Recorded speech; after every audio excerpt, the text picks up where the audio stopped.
What's going on, everybody? My name is Chris Gray with the Weazel News Corporation, and today I want to actually talk to you about the mindset of a criminal.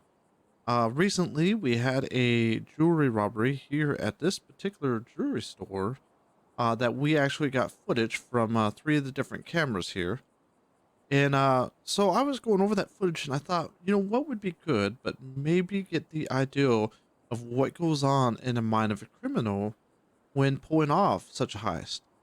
So today, here we're gonna bring in a interview with somebody we're just gonna call Sir or Mister, no names, and we're gonna bring an interview with him, and we're just gonna kind of talk about the mindset of the criminal, especially when doing jewelry store robberies and such like that. So please tune in. I hope you enjoy and maybe get a little bit of information out of this as well.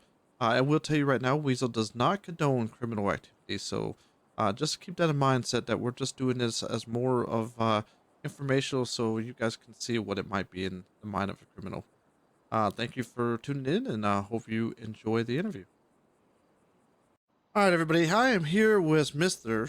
We're gonna call him, and today we're gonna actually talk about crime here in Los Santos, and in particular, we're going to talk about a crime that happened at the jewelry store up there on Clinton Avenue. Mister, how are you doing today? I'm not doing too bad, thank you. All right. Well, thank you for participating with this. We just want to kind of get in the mind of a criminal when they do decide to do such acts like what happened at the jewelry store. hmm So, not too long ago, we have security footage of a robbery happened at the jewelry store where we had one robber and he had one hostage with him while he was actually, trying to get some jewels and stuff while the police were coming. What is your thoughts when you decide to do, a crime like that? Okay, so with that sort of scale of robbery, you know, everybody knows the main principle of a robbery, and that's always going to be to make money. That's always what's in the top of your mind when you're thinking of someone like that. So when you're planning a robbery, what you're thinking of, really, I mean, if you know what you're doing, that is, you'd want to be thinking, what is the way I can maximize the amount of money I'm getting from this, and how can I do it so I'm protecting myself and being able to get away. So when you're doing something like that, like you say, a common way that people do robberies is by collecting hostages. What I say, collecting, kidnapping people or whatever, and using them as a way to get through to the authorities. So by having that hostage, it enables you to make demands, and by having those demands, it makes it easier for you to kind of get away with whatever you're doing. So it's always beneficial to do something like that. And that's why a lot of times when you see people robbing stores, or especially like the jewelry stores specifically, because obviously they're larger scale, people will use hostages so that they can get the money that they want to get. You know what I mean? Is there a thought process that you use when you're searching for a specific hostage? Um, there's a hell of a lot of different ways you can kind of analyze who you're gonna get. A lot of time people will just find somebody random. They'll just see somebody walking along the street. Maybe they're not with anybody and they're not on the phone, or they're kind of just walking alone and whatever. And they're in a dark area as well. That's very common, is to get somebody in like an alleyway or something like that. So that's what a lot of people do. But also you got the other side. If you're more kind of, I don't really know what to call it, like an established criminal, I guess could be the word. Like if you've been around in the scene for a while, you've been hustling your whole life, you've been making some beefs and shit. It's like some people may take people that they have problems with. So for example, if there's somebody who's got a problem with say like a certain group of cops or whatever, they could take a cop. Or if it's like a gang member or something like that, it all kind of depends on the person themselves, and kind of what issues they've got going on at the time. But most of the time it is just vulnerability. If you show the vulnerability when you're walking along the street, then you're more likely to kind of go through something like that. All right. So, what is risk factors that you think about when you try to do like a crime, like a jewelry store? Also, like, the problems that could occur, you mean? Like, Yeah. What is your thought process to make sure that you know that it would be a heist worth taking? Okay, so there is a hell of a lot of different factors when it comes to kind of the value of hitting a lick or a robbery, whatever you want to call it. A lot of the time it is the presence of high value items because a lot of people they think they see the movies, they see the people going into the banks and taking all the cash and whatever. Cash is heavy, right? And cash, there's only so much you can take. You know, a lot of robbers would so much sooner grab, like, I don't know, like a diamond ring worth $20,000 than hold $20,000 in cash. Because I don't know if any of you, watchers out there have seen $20,000 in cash, but it's a lot of cash. And you can't carry that sort of shit with you unless you got a large group of people.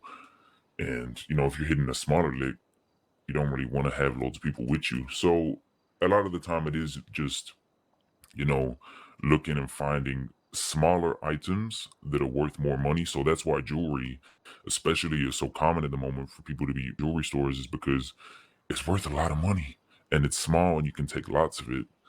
So, like I say, so it's item presence. Not only that, another thing that kind of accounts to the value of a robbery is the amount of security. So you got CCTV, you've got gas, you've got, auto locking doors, you got all sorts of shit. If a robbery doesn't have that sort of presence, then it's definitely a lot easier to do. It's definitely a lot more valuable to the person doing it, and they know that they can get away with whatever's in there a little bit easier. So those are the two main factors I would say to kind of how you would kind of evaluate how important a robbery is.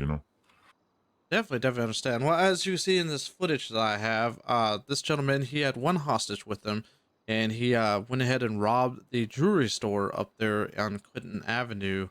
And what do you think was going through his head while he was sitting there trying to get the gems with his hostage and knowing that the police were coming? Well, there's a lot of different things that go through your head when you're in a situation like that. I mean, I've experienced it myself a few times. It's the adrenaline a lot of people love. Get this sudden kick of energy, and it's like, okay, this shit's actually happening. I'm not dreaming. Your main concern really is to just make sure that your hostage stays alive, because there has been known freak accidents and stuff like this. Hostages have done something dumb, or they've put themselves into harm's way, and they've ended up getting injured or even killed sometimes, and that's when you start panicking. So your main concern at that time is to make sure that the hostage is safe, and kind of you're just kind of prepared for what's going to happen. Because I think a common misconception about criminals, especially in the city, is criminals don't give a fuck and they just want to just cause chaos, and they don't care about other people. But that's not the case at all. We still worry about other people and we care about other people, hence why we look after the hostages. You'll find that a lot of the time in robberies, hostages are well fed and looked after. um Well, I we mean, still got a heart. they wouldn't want to lose their leverage, right? Exactly, a lot of it is that, definitely. I mean, without a hostage, I mean, you're pretty much setting yourself up to fail, you feel me? Because it's just like you're vulnerable, and ain't nobody want to be seen vulnerable, because that's the reason that the hostages are a hostage, because they're showing vulnerability. And if you show that as a criminal, if you show that as somebody who is making their money in ways that aren't legitimate, then you're set up to fail from the word go. So when you're in that situation, like I say, it's just a matter of focusing on the hostage's well-being and just making sure that you're mentally and physically prepared for maybe an ambush, or for the SWAT team to pull up, or whatever, depending on the scale of the robbery. Well, this dude, as I said, he had one hostage with him. I don't know what happened after the jewelry store. I have the footage from the CCTV cams in the jewelry store, but I don't know if they actually caught him. What is normally the chances of somebody trying, being able to get away with that? Giving over the hostage, making sure they have a getaway car, stuff like that. What is your normal percentage chances that you actually succeed and actually pull off a good heist? Well, that's a bit of a subjective question, because it depends on who is doing it. I guess a lot of it comes with experience, especially through my life. I've done a lot of that sort of thing, and hence why, uh, people like me, people that have been in this I don't know, line of work for a longer period of time, they're the people that are more likely to get away. Um, so I mean, if you're more experienced and you've been doing this shit for a while, I'd probably say you got about a 65-70% success rate with that sort of thing. Because I mean, the cops can always pull out some crazy surprises. I've had it happen to me a few times. But if you're new, especially if you're new around the city and you're just looking to make a bit of cash and you're thinking about doing that sort of thing, your chances go immediately down because you got to be streetwise. You got to know how the city works. You got to know who knows who and who people are. You wouldn't just go up and fucking start shooting the hell out of the chief of police or whatever. You gotta be aware. So if you're kind of newer to that sort of thing, you're looking probably, I don't know, say like 40% success. You're more likely to lose if you don't have the experience, but at the same time, if you've been doing it for a while, then you learn ways to kind of bypass the kind of usual problems that newer people face. All right, all right. So last few questions, and just I want to get both sides, so it's kind of devil's advocate. So just so you viewers know, I'm not advocating that people go out there and do crime. It's just that we want to know the thought process of what happens. So, if somebody were to start a life on that, what do you think would be the first thing that they should think about before they go down that path? So don't just jump into it. Do not do that.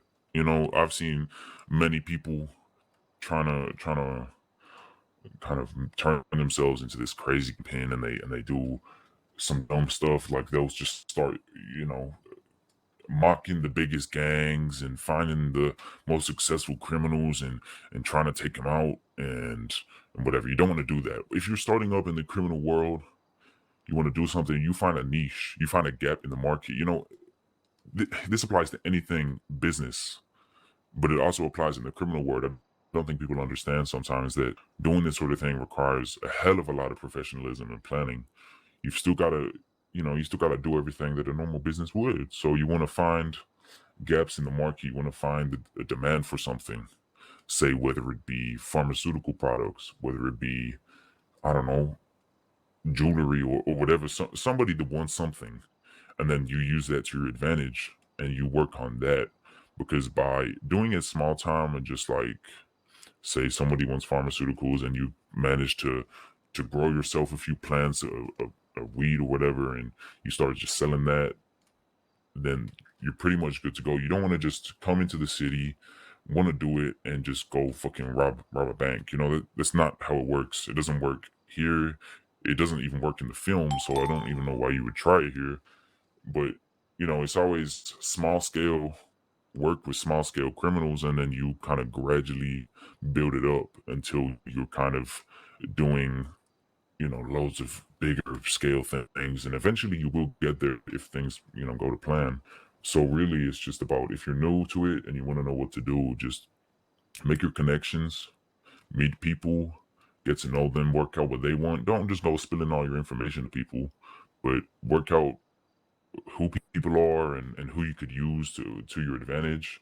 And then from there you start working on things and just keeping on the down low, and then eventually you work your way up. You get your stability first, and then you work on expanding and growing as a criminal, I guess. All right. And last thing, what is your thoughts to the citizens that they should watch out for to make sure that they protect themselves from not being in that situation? I mean, if I'm being honest, just don't be a dumbass. You feel me? Like, you got to make sure that you're being nice to people, because a lot of the time when there's problems, when there's issues on the streets, all of the issues that I have personally are because people have wronged me. People have said things to me that maybe they shouldn't have. So if you just want to stay away from people like that, like me or like whatever else, then you just gotta treat us like anybody else. Don't treat us differently because we're felons. Don't treat us differently because I don't fucking know, we murdered somebody or whatever. I don't. It sounds dumb. It sounds really dumb, right? Because if usually if you see a murderer walking around the streets, you're probably gonna be a bit worried. But if you just treat it like normal people, then we'll treat you like normal people back. But the second you start being shady and start throwing insults and start saying that we're a problem in the area, that's when we start starting all this drama, starting all this shit, and giving you guys problems. So really, just just be passive, and we'll be passive back. There's plenty of times I've met people and spoken to people, and we've been cool because they just talk to me like I'm a normal person. So that's how you got to treat it. Everybody's got their own problems in life, so treat them with respect, and you get it back. You feel me?